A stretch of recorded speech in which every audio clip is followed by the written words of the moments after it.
This episode of the anime begins with the Count, who is very angry, slamming his hand on the table and questioning why Helfica is still alive. He believes that it would have been easy to get rid of her, and he insults them, calling them incompetent. The boy informs him that he warned them, and the plan would have succeeded without their interference. However, the Count is deemed incompetent. The girl then tells them that they only need to kill Helfica, and she prepares to leave. The Count asks her to wait, revealing that he knows an excellent way to provoke Helfica.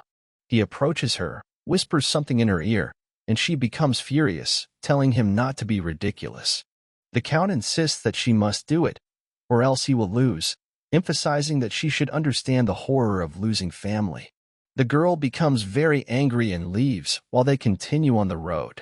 She reflects on how the Viennese sect considers happiness guaranteed, but she has lost everything. She tells her friend that all they need is chaos. The scene then shifts to Angeline, who is sleeping with her friends. Her father is worried about her, and Mr. Ashcroft enters, asking the Red Ghoul about Angeline's condition.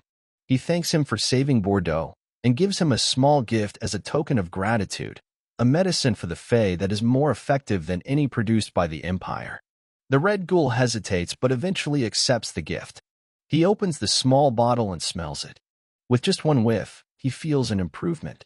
The scene transitions to Angeline, who is in pain while sleeping. Her father talks to himself, saying it would be a waste not to use such a gift at this time.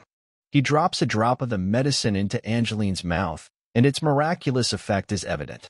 The scene then shifts to Sasha, riding her horse and recalling Helfica's words about capturing Count Multi. As she travels, she comes across the boy and the girl, stopping them. She introduces herself and asks where they are heading late at night. The girl informs Sasha that she heard the palace was under attack and considered visiting Helvetica. Sasha appreciates her concern but explains that they cannot accept guests at the moment. The girl expresses her intention to show her respect only. Sasha advises her to do so in the morning. As the girl places her hands on her sword, the boy, Miyako, uses magic to strike Sasha forcefully because she noticed their plan, and they must eliminate her. Sasha retaliates, and Miyako flies into the air, casting a spell at her. Sasha, unable to see anything, is suddenly attacked. Miyako tells her there's no time for astonishment, hits her, and throws her to the ground. He approaches with his foot on her sword, ready to use his magic to kill her, but someone attacks him from behind. It turns out to be Mr. Elmore and Mr. Ashcroft. Sasha asks how they found her, and Elmore explains that the soldiers became worried when her horse returned alone. Ashcroft attacks Miyako, who uses his magic, and Elmore, using his full power, doesn't want anyone to escape. His eyes turn red, and he undergoes a significant transformation. However, something takes control of him suddenly. The princess advises them to escape now as they have no chance of winning. She tells them to run just as Miyako is about to use his power on her. In the last moment, Angie arrives and shields her from the attack with all her strength. After taking a medicinal potion, everyone is relieved to see Angie. She scolds Miyako for daring to bully her friends. Miyako launches powerful attacks, but Angie defends herself and kicks him. However, he doesn't fall and regains his composure. Angie moves her arms, feeling fine but unaware of the magical antidote her father gave her. She recalls a dream where a shadow called her, and her father assured her that she was in better condition now. Back to reality, the boy launched powerful attacks against her, but she deflected all the strikes with her extraordinary sword. Then, he activated the magical 3D square, wondering who could possess such power. It turned out he concealed a mysterious magic of the highest level, requiring immense mana and mental strength. Angie sarcastically asked if this flashy trick was all he had. Undeterred, he unleashed a barrage of attacks, akin to a machine gun, yet she blocked them all as if she were an impregnable fortress. Seizing the opportunity, she swiftly closed in, delivering a swift and powerful kick, knocking him down. In the midst of everyone's astonishment, she stepped on him, placed her sword at his throat, and interrogated him about his identity and motives. "How dare you attack me, Angie, the son of the Red Ghoul with the griffin? Who are you?" she demanded.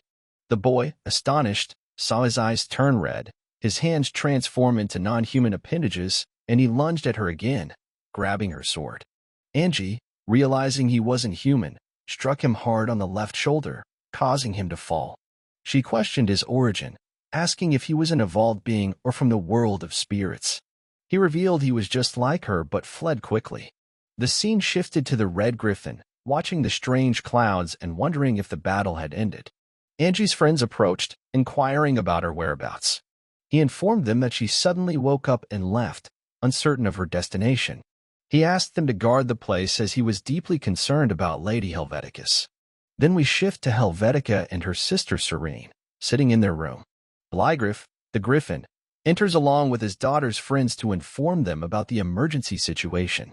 Dark clouds have gathered, indicating the arrival of more ominous threats. Helvetica understands that if Miyako and his allies come, it will likely be tonight. Serene expresses concern for their sister Sasha, realizing it was a mistake to send her alone to capture them. At that moment, the castle guard rushes in, terrified, informing them that numerous undead creatures are dangerously close. Helvetica asks him to calm down and deal with the situation. Angie assures them that she and her friends will help. Despite their eagerness for a fight, Bligriff decides to go after the creatures to assist them. However, Helvetica, feeling anxious and tense in Sasha and Ash's absence, requests him to stay if possible. Bligriff agrees, determined to protect them with his spirit, even if he lacks their strength. As they attempt to leave, a monstrous creature attacks them on the way, surprising them since most of the undead were supposed to be defeated outside. Bligriff asks Helvetica to search for any survivors in the palace. They find Angie and Mary, and everyone escapes from the floor. Helvetica questions Bligriff about his plan, and he takes his sword, ready to face the monster until they leave. The massive creature enters the floor, and Bligriff prepares to confront it.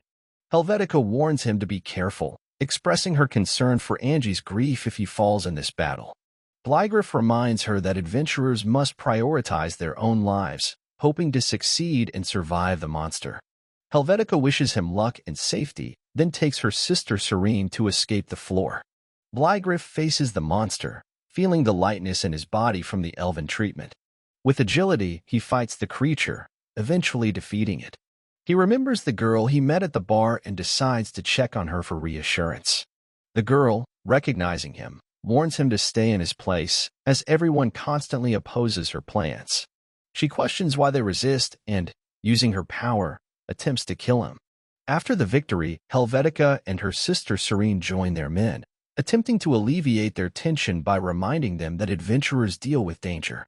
She then leads them to escape, offering her support and comfort. Helvetica reflects on her progress since taking over from her father, gaining trustworthy allies and feeling a slight sense of pride. However, she acknowledges that the citizens' problems will only be solved if she takes on the responsibility herself. Meanwhile, Angie, Mary, and others are seen fighting monsters. Helvetica and Serene approach, and Mary asks about Bile. Helvetica's sister informs her that he is fighting to allow them to escape, surprising Mary, who insists on helping him. Angie assures them that Bile will be fine and urges them to defend the area. Angie searches for Angie and, upon finding her, notices more monsters. Angie declares that they will fight them together. Later, Helvetica and Serene encounter Mary again, who asks about Bile. Helvetica's sister reveals that he is fighting to allow their escape. Mary is shocked but is reassured by Angie that Bile will be okay. They find more monsters, including one wearing the attire of their deceased father, leaving Helvetica and Serene astonished. The scene shifts to Bligriff, facing the attacks of the girl he met at the bar. He warns her to stop, stating that if he continues defending, he won't withstand her attacks. However, she persists, claiming that he avoids all her assaults. She then uses her power, but something strange happens, and she loses control. Bligriff, contemplating cutting off her arm to save her, decides on a different approach. He sprinkles a liquid on her, causing her to lose her powers. She breaks down, realizing her loss of control, and Bligriff comforts her, saving her. Miyako arrives, and the girl, grateful for Bligriff's rescue, leaves with him. Angie arrives, rushing to her father and expressing relief at his well-being. Bligriff assures her that he knew she would be okay. The scene shifts to the evil ruler, Count Malta, who expresses extreme anger. He discusses the two individuals he sent on a mission and expects them to report to him. Two guards approach, surprised by his solitary late-night departure.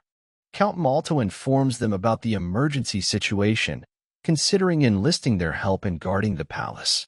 A soldier praises him, assuming he must be exhausted, and suggests he rest. Suddenly, the door opens, revealing Helvetica. The guards are surprised, and the door closes abruptly. Helvetica informs Count Malta that he should have lived quietly in Hazel, pretending not to know about his actions.